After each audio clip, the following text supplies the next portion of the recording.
Dios le bendiga, amados hermanos y amigos que tienen a bien sintonizar nuestro canal y nuestras reflexiones. En esta ocasión quiero hablarles sobre el tema Pedro, el Papa. Pedro, el Papa. En San Mateo, capítulo 16 y versículo 18, dice la palabra de Dios de la siguiente manera: y yo también te digo que tú eres Pedro, y sobre esta roca edificaré mi iglesia, y las puertas del Hades no prevalecerán contra ella. Dios bendiga su palabra en nuestras vidas. El tema que abordamos en el día de hoy es un tema muy abarcador y que no es muy fácil poderlo despachar en 25 o 30 minutos. No es nuestro propósito hablar de todo lo que conlleva el tema, sino traer algunas pinceladas con respecto a este versículo y estas palabras enunciadas por nuestro Señor Jesucristo en ese encuentro que tuvo con sus discípulos. Quiero aclarar responsablemente que el tema de hoy y la reflexión de hoy viene íntimamente relacionada a los dos mensajes anteriores. Uno que lo titulé La encuesta y otro que lo titulé Los falsos apóstoles. Ambos mensajes, incluyendo este, están ubicados en esta porción de las Sagradas Escrituras que se encuentra en el Evangelio según San Mateo, capítulo 16, del versículo 13 hasta el 18. Las palabras que hemos leído, que fueron emitidas verbalmente y personalmente por nuestro Señor Jesucristo, están dirigidas a todos los apóstoles que allí estaban con el Señor, pero muy especialmente al apóstol Pedro, con el que está el Señor dialogando a nivel personal después de esa gran revelación que tuvo Pedro de parte del Dios del cielo, de que Jesucristo ciertamente es el Hijo de Dios, que en Jesucristo está la plenitud de Dios, que en Jesucristo está la deidad de Dios, que Jesucristo es un personaje celestial, espiritual, glorioso, unido, cónsono con la persona del Dios Todopoderoso.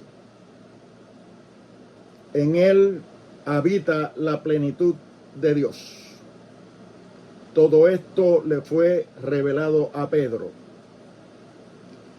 Y a base de esa expresión de Pedro, cuando el Señor le pregunta a sus discípulos, después que los discípulos le dijeron que los hombres lo comparaban a él con Jeremías, con Elías, con Juan el Bautista, con algunos de los grandes apóstoles, o mejor dicho, profetas de Dios. Él le pregunta: ¿y vosotros quién decís que soy yo? Y Pedro le contesta: tú eres el Cristo, el Hijo del Dios viviente. A renglón seguido, el Señor pronuncia las palabras que hemos leído en ese versículo 18 del capítulo 16 del Evangelio según San Mateo. donde dice: yo también te digo que tú eres Pedro, y sobre esta roca edificaré mi iglesia, y las puertas del Hades no prevalecerán contra ella. Obviamente el Señor Jesucristo está hablando sobre el fundamento, la zapata. ¿Sobre qué? ¿Sobre quién? ¿Sobre qué verdad axiomática, eterna, está edificada la iglesia? ¿Cuál es nuestra base? ¿Cuál es nuestro fundamento como pueblo de Dios, como iglesia? ¿A quién debemos nosotros mirar? ¿De quién debemos nosotros depender? ¿A quién debemos nosotros adorar, rendirle adoración, alabanza, pleitesía, honor, respeto, solemnidad y postrarnos ante sus pies en actitud de sumisión, de contrición y de adoración? Obviamente tiene que ser en la persona de Jesucristo, ese que fue revelado desde el cielo, que es el Hijo del Dios viviente, el único Redentor, el único Salvador, el único que fue capaz de dar su vida, sacrificarse a sí mismo por amor al pecador, por amor a su pueblo, por amor a su iglesia.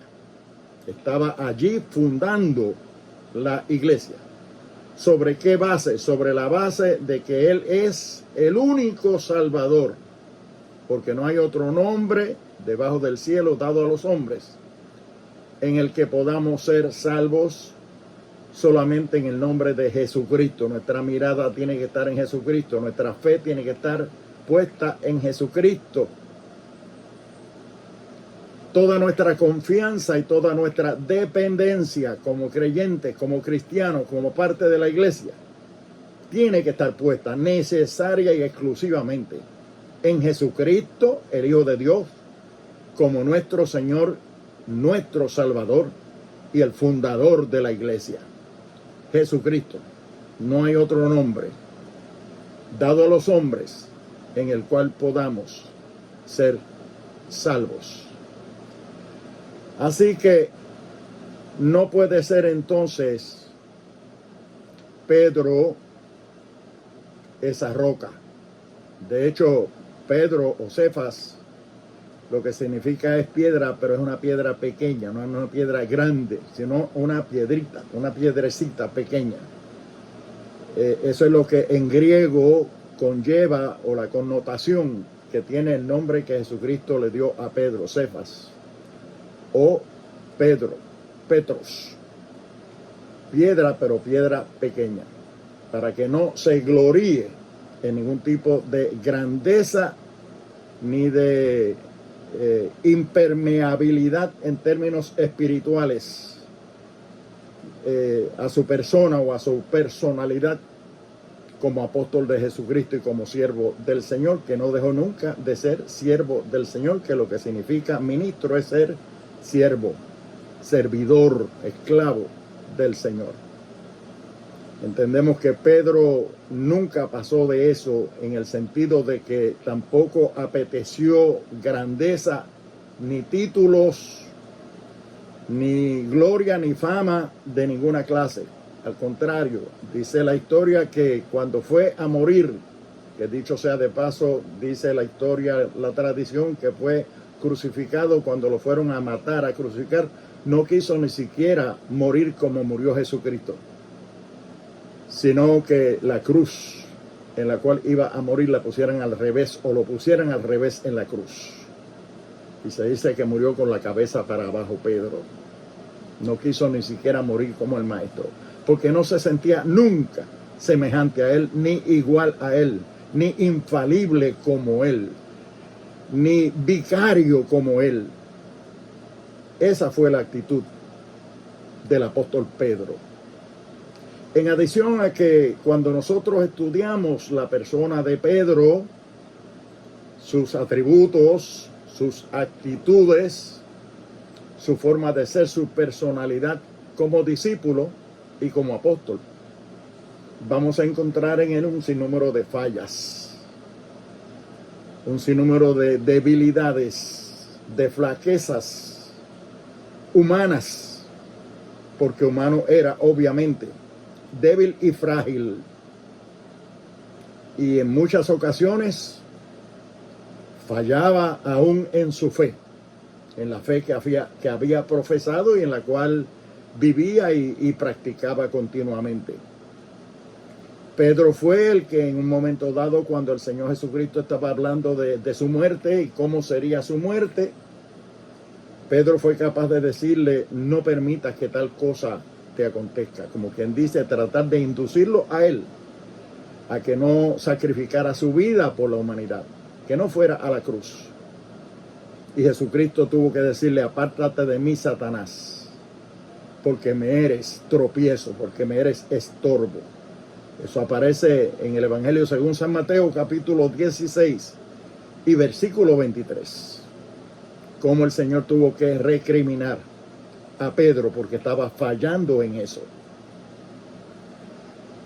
Fue Pedro el que fue capaz de querer matar con su espada al siervo del sumo sacerdote cuando vinieron a tomar prisionero al Señor Jesucristo en el huerto de Getsemaní. Dice que él desenvainó su espada, le tiró al siervo del sumo sacerdote, le tiró a la cabeza. Yo entiendo que le tiró a tumbarle la cabeza, pero como aquellos soldados estaban bien adiestrados, movió tal vez la cabeza para esquivar el golpe y le cogió la oreja. Y Pedro le tumbó la oreja al siervo del sumo sacerdote, que el Señor tuvo que sanarlo. Pero falló Pedro ahí. Era capaz de matar. O sea, tenía instintos asesinos, malos cascos, malos instintos. Así que Pedro era un hombre muy falible, muy frágil, muy débil, como para sobrellevar sobre sus hombros la iglesia de Jesucristo per secula seculorum.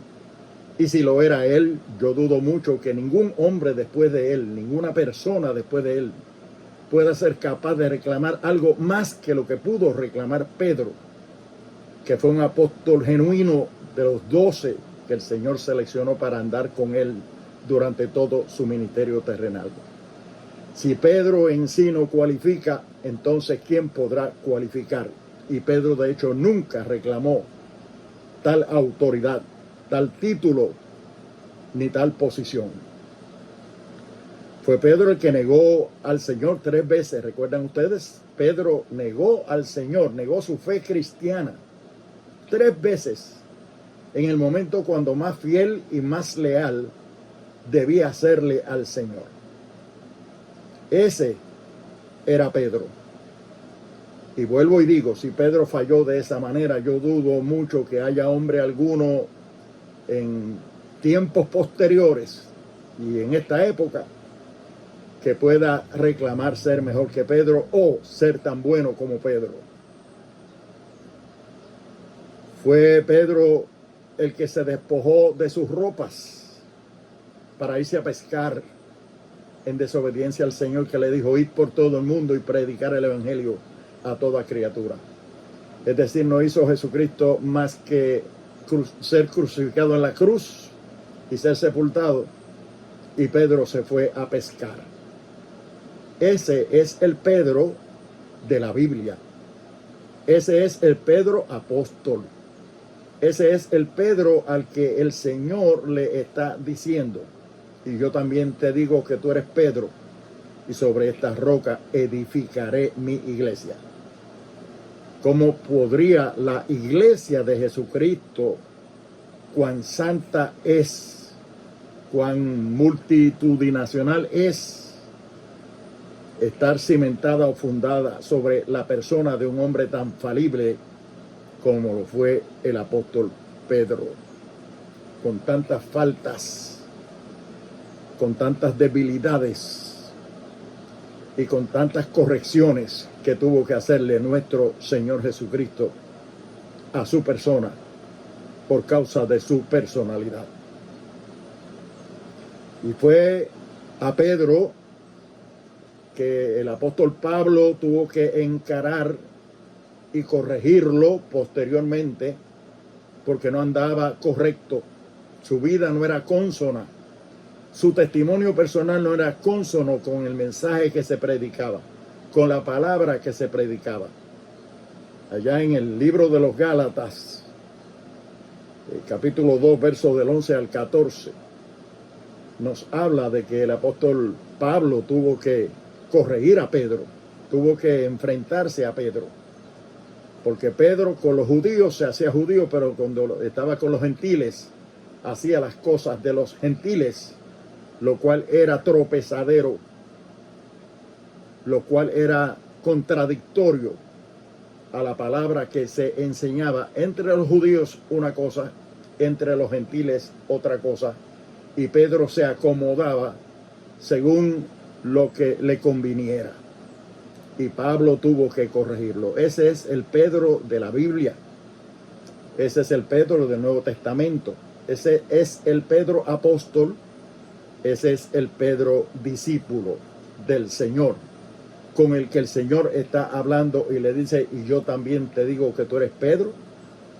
y sobre esta roca edificaré mi iglesia, y las puertas del infierno no prevalecerán contra ella. ¿Estaría el Señor designando a Pedro como el cabecilla de la iglesia?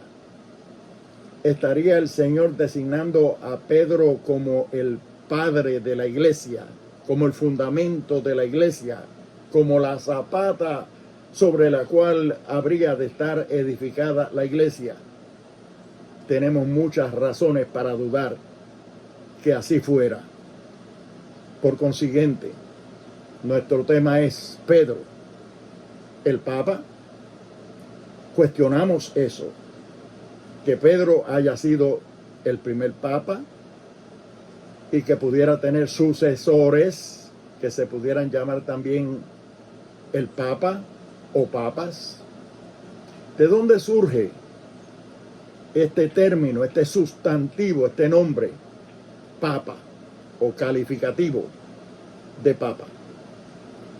Se dice que allá para el siglo III, después de Jesucristo, había en Roma unas catacumbas, le llamaban las catacumbas de Calixto. Y en esas catacumbas había un cementerio que era el cementerio oficial de la iglesia de Roma. Había una tumba sobre la cual había una inscripción en latín. Se cree que pudiera ser la tumba de Pedro o pudiera ser la tumba de algún sucesor de Pedro, que ya la gente lo habrían tenido tal vez como la persona en la cual estaba investido el poder apostólico de Pedro. El asunto es que en la lápida, en la inscripción en esa tumba, decían unas palabras en latín. Decía allí: Petri apostoli potestatem accipiens, que lo que quiere decir es una persona que ha recibido la potestad apostólica de Pedro. Eso es lo que quiere decir en español. Petri apostoli potestatem accipiens, o sea, uno que recibe la potestad apostólica de Pedro. Supongo que eso no lo escribió Jesucristo. Supongo que eso no lo inspiró tampoco Jesucristo ni el Espíritu Santo. ¿Cómo apareció eso allí? ¿Por qué apareció eso allí? Ya comenzaba la tradición a imponerse sobre lo bíblico, sobre lo verdaderamente canónico, es decir, inspirado por el Espíritu Santo, y lo verdaderamente fundamental. De hecho, Roma no debería ser ni debe ser la sede de la iglesia de Jesucristo, porque la iglesia nace en Israel, y nace mayormente en Judea y muy especialmente en Jerusalén. O sea que la sede de la iglesia, la base, el fundamento de la iglesia se debe al pueblo judío, porque Jesucristo era judío. Y todo el ministerio de Jesucristo se llevó a cabo en Israel y muy especialmente en Judá, en el territorio de Judá. Allá en el Salmo 114 dice: cuando Israel salió de Egipto, la casa de Jacob de pueblo extranjero, Judá vino a ser su santuario e Israel su señorío. O sea que el señorío de todo lo que tiene que ver con el gobierno y el reino de Dios se fundamenta en Israel y muy especialmente en Judá, que es el santuario. Judá vino a ser su santuario e Israel su señorío. Ahí nos debemos nosotros, no a Roma y no en Roma. Pero aparentemente es en Roma donde posteriormente a la muerte de Jesucristo, la resurrección y la ascensión a los cielos de Jesucristo, aparece entonces esta inscripción en una tumba en Roma, en el cementerio oficial de la iglesia de Roma. Y a esas 4 palabras, que las repito: Petri, Apostoli, Potestatem, Accipiens. Petri comienza con P, Apostoli comienza con A, Potestatem empieza con P, Accipiens comienza con A. De esas 4 palabras se formó una sigla, P-A-P-A, Papa. Y de ahí viene históricamente y arqueológicamente el término Papa, posterior al ministerio de Jesucristo, a la vida de Jesucristo, al Vía Crucis de Jesucristo, a su resurrección, a su ascensión a los cielos, que todo se llevó a cabo en Jerusalén, en Israel, la cuna del gobierno de Dios. Y allí es donde nosotros, y de allí es de donde nosotros recibimos nuestra religión, si se quiere, del cristianismo. Al Dios de Israel, Jehová de los ejércitos, el que se revela a nosotros a través de las 3 divinas personas, Padre, Hijo y Espíritu Santo. Pero como si eso fuera poco, nosotros debemos también analizar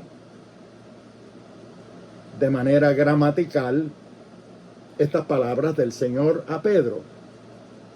Y yo también te digo que tú eres Pedro, y sobre esta roca edificaré mi iglesia, y las puertas del Hades no prevalecerán contra ella.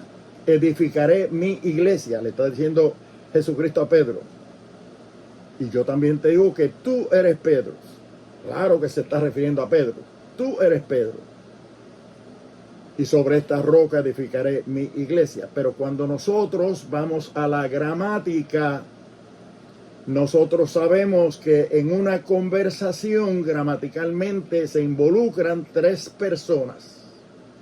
No hay conversación si no hay 3 personas presentes tomando participación de esa conversación. Esas 3 personas en gramática se llaman las 3 personas gramaticales de una conversación. La primera persona es la que habla, yo. La segunda persona es con quien se habla, tú. La tercera persona es de quién se habla, él o ella, o eso o aquello. Yo, tú, él, ella, eso o aquello. Partiendo de esa premisa gramatical, cuando el Señor dice: y yo también te digo que tú eres Pedro, y sobre esta roca edificaré mi iglesia, tenemos ahora que tomar en consideración los adjetivos demostrativos que pertenecen a cada una de esas tres personas gramaticales. El adjetivo demostrativo para la primera persona gramatical es este o esta. El adjetivo demostrativo para la segunda persona gramatical es ese o esa. El adjetivo demostrativo para la tercera persona gramatical es aquel o aquella. Obviamente, si Jesucristo hubiera querido dejar insinuado siquiera, o basado o fundamentado, que cuando él dijo roca se refería a Pedro, la roca sobre la cual él edificaría su iglesia, se refiriera a Pedro, debió haberle dicho, y yo también te digo que tú eres Pedro, y sobre esa roca, edificaré mi iglesia. Porque esa es el adjetivo demostrativo correspondiente a la segunda persona gramatical, tú. Y sobre esa roca edificaré mi iglesia. Pero Jesucristo no dijo, sobre esa roca edificaré mi iglesia. Dijo, sobre esta roca edificaré mi iglesia. Y esta es el adjetivo demostrativo correspondiente a la primera persona gramatical. Yo, cuando yo tengo un objeto en mis manos, le digo este o esta. Este objeto quiere decir que lo tengo yo, me pertenece a mí, está conmigo. La primera persona gramatical, esta roca. A mí me parece ver a Jesucristo señalándose hacia el pecho a sí mismo, sobre esta roca, refiriéndose a él mismo. La iglesia de Jesucristo no está fundamentada sobre Pedro, está fundamentada sobre Jesucristo mismo. Esta roca se refiere a Jesucristo, a esa gran verdad, a esa gran revelación que expresa Pedro sobre Jesucristo cuando dice, tú eres el Cristo, el Hijo del Dios viviente. Eso es una roca muy poderosa y muy grande que aprovecha Jesucristo para decirnos y enseñarnos y dejar establecido que es sobre esa roca que es Él mismo, esta roca, que yo soy el Hijo de Dios, el Salvador del mundo, el Hijo del Dios viviente, edificaré mi iglesia. Y yo también te digo que tú eres Pedro. No dice sobre esa roca ni sobre aquella roca, dice sobre esta roca. Se está señalando a sí mismo. Esa roca está pegada a Él, está en Él, pertenece a Él. Pertenece a la primera persona gramatical. Y yo también te digo que tú eres Pedro. No dice sobre esa roca, ni aquella roca. Dice, sobre esta roca edificaré mi iglesia. El Señor se está refiriendo a sí mismo. Se está refiriendo a Él como Hijo de Dios, como Salvador del mundo, como el que derramó su sangre en la cruz del Calvario en propiciación y en expiación por los pecados de toda la humanidad. Él es el Señor. Él es el Hijo de Dios. Él es el Salvador del mundo. Él es el Hijo del Dios viviente. Él es el Cristo. Él es el ungido. Él es el enviado. Él es el todopoderoso. Él es el Verbo de Dios. Él es la palabra. Él es el que todo lo puede. En Él debemos nosotros cifrar nuestra fe, nuestra confianza. A Él tenemos que convertirnos. A Él tenemos que servirle. Con Él es que tenemos que comprometer nuestra vida, nuestra fe, nuestro futuro, nuestro todo con Jesucristo, el único Salvador, el que dio su sangre en la cruz del Calvario para propiciar la salvación a la humanidad, para que todo aquel que en Él cree no se pierda, sino que tenga vida eterna. Él es el Hijo de Dios.